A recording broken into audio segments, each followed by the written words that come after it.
Yeah,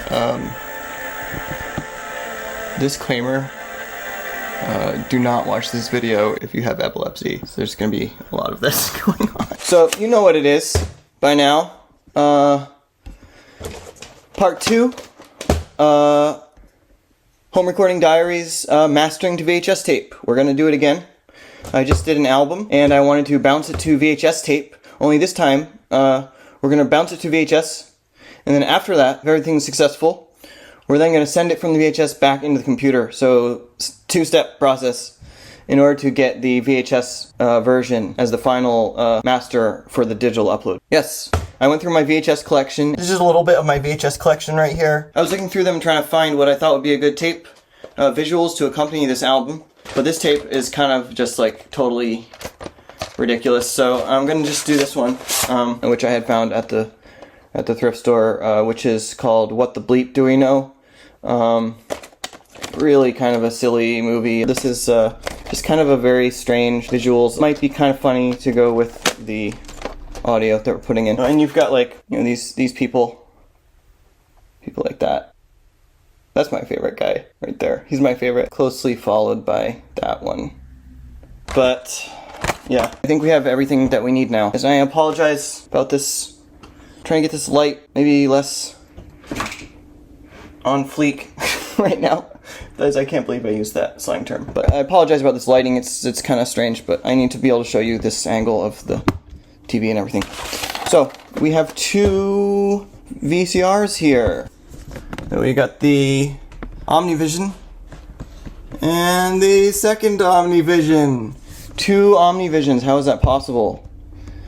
You tell me. So now we're able to take a video, send that source video into a second video, which is recorded onto, and at the same time put in the audio that we want, so we can have any VHS tape videos onto our audio. And I looked through my VHS collection, and you know, I'm kind of partial to a lot of my VHSs. They're kind of like sentimental value, even if I don't watch them basically ever, a lot of them, but I didn't want to tape over most of them, but I decided I'm going to tape over today Indiana Jones and the Last Crusade. You know, maybe not my favorite Indiana Jones of the trilogy, but it's a classic. But most of my movies I really didn't want to tape over any of them. As with last time, it's mostly about getting the audio on the tape. We'll have to leave it to serendipity as to whether the visuals end up being all that apropos. In order to tape onto a commercial tape, we can do this. You can tape over commercial tapes. You don't need a blank tape. But you do need to tape over the tape. I'll show you. For anyone who is not really old. And so what you do is the tapes have this right here, this little notch, and if you put a piece of tape over that, it's something to do with the sensor in the VCR. It makes it so that you can tape over. So we got some Scotch tape right here, and we're just going to tape over that right here. Okay, that's done. That's on. That's on. They're both on. It's good when you turn it on. That's a good step in the right direction. We're going to have the video go from here into here, and then from here into here.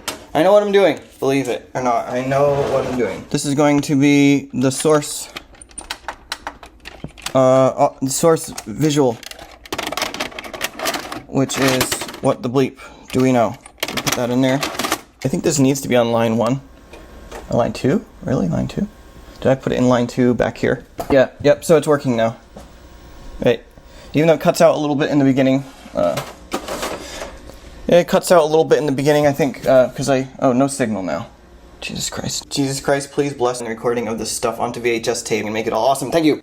Thanks for making stuff awesome. Jesus. Okay. Yeah, so, yeah. The lengths I go to for a stupid tape, but this is what you get out of it. See what I'm saying? This is why it's all worth it in the end. Trust me, it's worth it for this. Okay, rewind. So we're gonna get the source video. Yep, it's right about there. When the video starts, play. Dum-dum, do it. Play. Thank you. Yep. So that's where we want it to start. I think we're ready to go now. Just for clarification, this VCR has the source video. So this second VCR, we're gonna put the one that we're taping onto, which is Indiana Jones. So we put this in here now.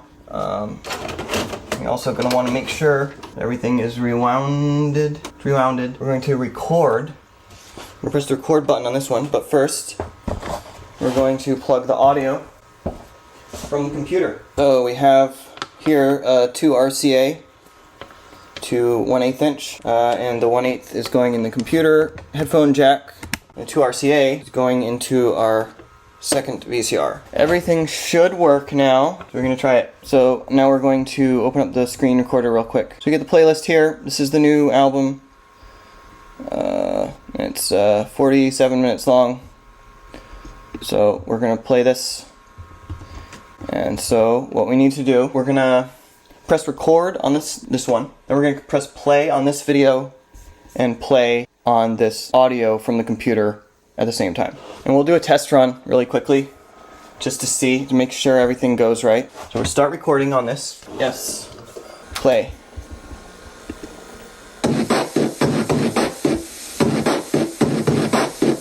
Yes. It's working. Yay.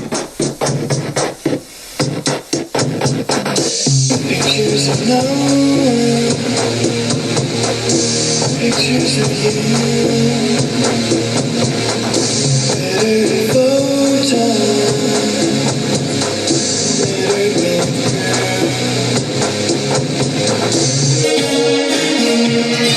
and you're not the man you used to be, and you've never been. But what I thought was pictures of me was another man. Why you want me to stay in the same frame of mind? All I read the time while you're riding away on this next ride.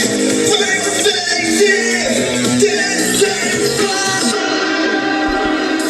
Hang on. So when it finishes recording the whole album, we'll come back and continue the process of sending it back from the tape back onto the computer.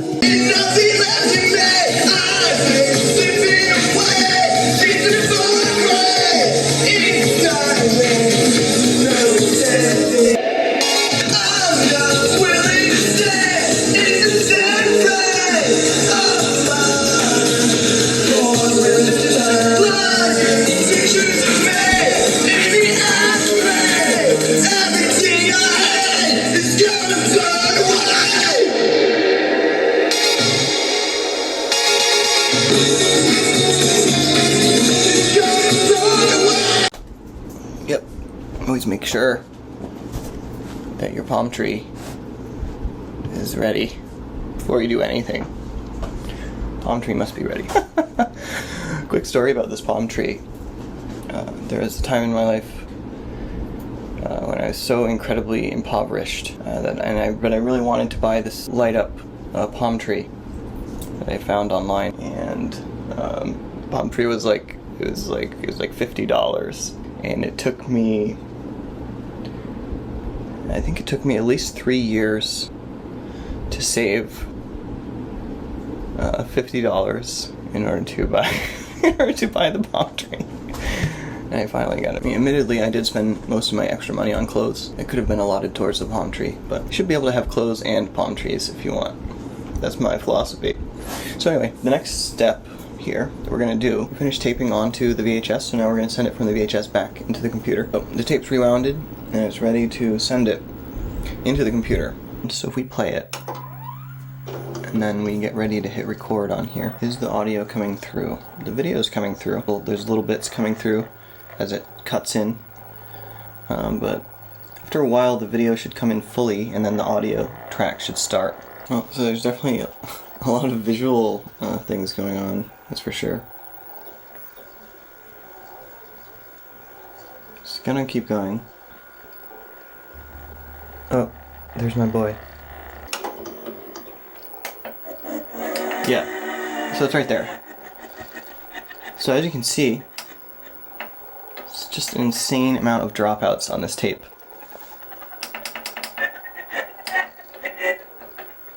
To the point where it's like totally...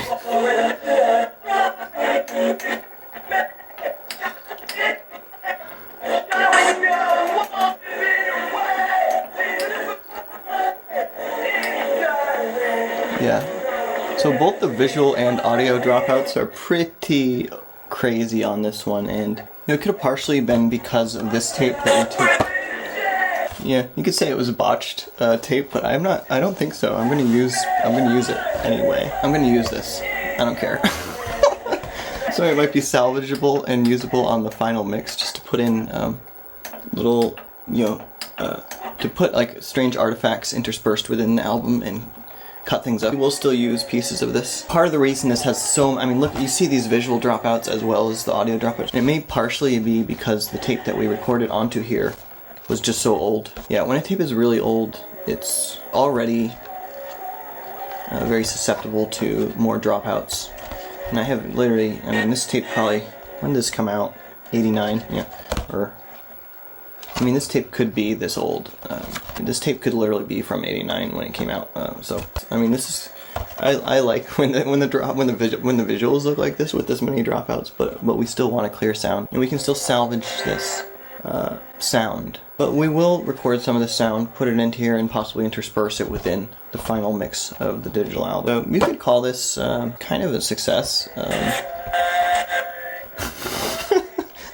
As you can hear, this level of dropouts though is, I mean, this is just, it's not supposed to be, it's not supposed to be this way. And I said already, it's likely that the tape was just very, very old. You know, what we're gonna do now is just record some of the random sound artifacts off of this tape, put them onto the computer, and then possibly intersperse them to create a kind of glitch elements in the midst of the song writing. Okay, if you don't follow up anything further than this, then thanks for watching. Peace.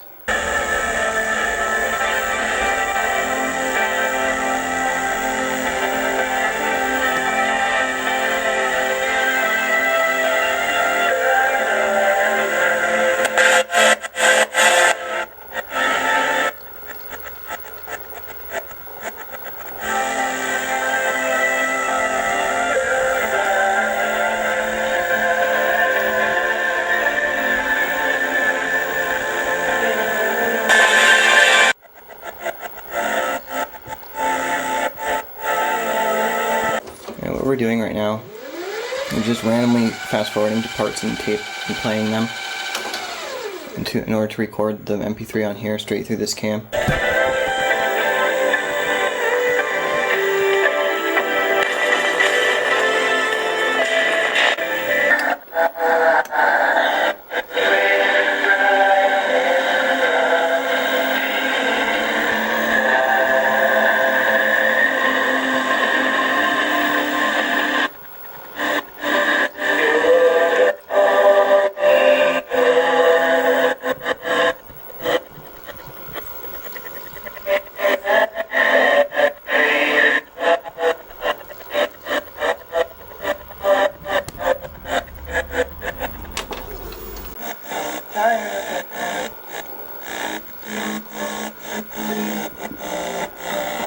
Final thoughts to close this out is that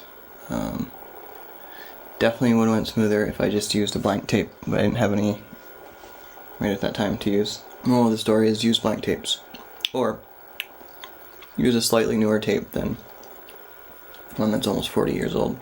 That's all. Yeah, so I wouldn't necessarily blame you if you made the claim that this was largely unsuccessful.